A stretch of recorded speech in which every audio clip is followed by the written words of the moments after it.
បាទនេះគឺជាវីដេអូ highlight នៃការប្រកួតរវាងសមាគមកីឡាបាល់ទាត់ក្រសួងមហាផ្ទៃជាមួយនឹងកងយុទ្ធពលខេមរៈភូមិន្ទបាទការប្រកួតនៅសប្តាហ៍ទី26បន្ទាប់ពីសម្រាប់កំឡុង FIFA Day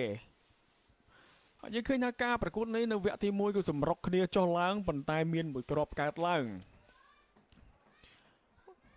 ក្រសួងមហាផ្ទៃឯកសណ្ឋានពណ៌ខៀវមួយឈុតខណៈដែលកងយុទ្ធពលខេមរៈភូមិន្ទគឺឯកសណ្ឋានពណ៌ក្រហមមួយឈុតការប្រកួតនៅវគ្គទី1ចាប់ផ្ដើមបាទយើងឃើញថាការកែបាល់ចេញពីក្រុមភ្ញៀវបាទគឺបាទកងយុទ្ធពលខេមរៈភូមិន្ទឱកាសដំបូងពីការតតរបស់ស្រេងសុខាបាទទះផ្លាទៅត្រង់នេះក៏ជួយបានពីទីនរ៉ាហ្សា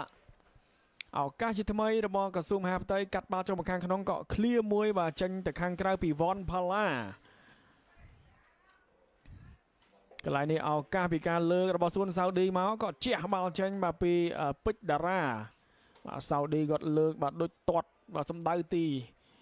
មួយជើងស្ដាំរបស់សានបូរ៉ាក៏ជួយសង្គ្រោះបានពីពេជ្រតារ៉ាក៏ថែមបាទពីមុនអារ៉ាដូបាទក៏ចេញទៅខាងក្រៅ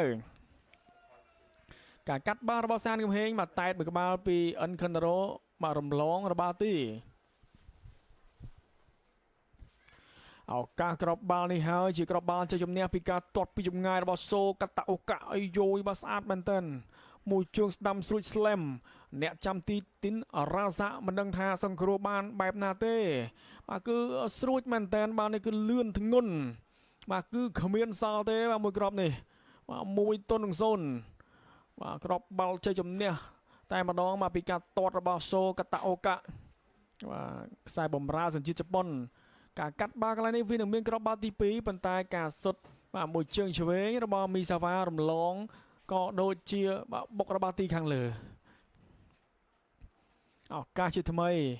បាទមួយជើងឆ្វេងរបស់សានគឹមហេងក៏មិនចំគោលដៅពីការកាត់បាល់របស់កែវឧត្តមបាទគឹមហេងមានឱកាសច្រើនដែរប៉ុន្តែមិនមានក្របបាល់កើតឡើង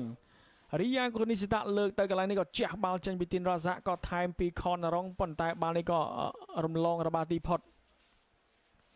ឱកាសត្រង់នេះរបស់សានគឹមហេងអោបបាល់ចូលមកខាងក្នុងមិនបញ្ជូនទេបាទគាត់ទះសុទ្ធខ្លួនឯងប៉ុន្តែរំលងរបស់ទី